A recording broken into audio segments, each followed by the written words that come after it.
Magandang araw po sa inyo mga kanegosyante.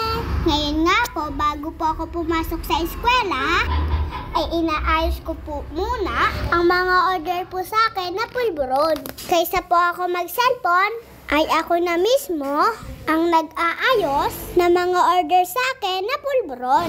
At ito nga po ay i-deliver ko mamaya, bago po ako pumasok sa eskwela. Sabi nga po ng daddy ko na kapag pinagkalooban ka ng munting negosyo, ay pahalagahan mo. Kaya po ako, mga kanegosyante, wala po akong sinasayang na oras. Imbis na nagse-cellphone po ako, ay ako na mismo ang nag-aayos ang mga order sa akin na pulburon. Nang sa ganun po, bago ako pumasok sa eskwela, ay ayos na po ang lahat. Totoo po na 6 na taong gulang pa lang po ako at grade 2 student. Pero meron po ako mataas na pangarap, ang pagiging tapat na abogado.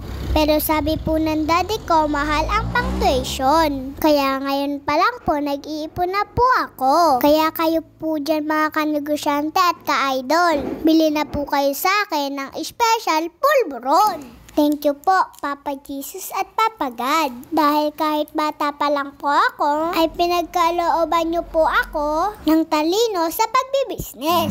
At sa inyo rin po, mga suki at mga kanegosyante, maraming salamat po sa inyo pong patuloy na pagsuporta sa akin.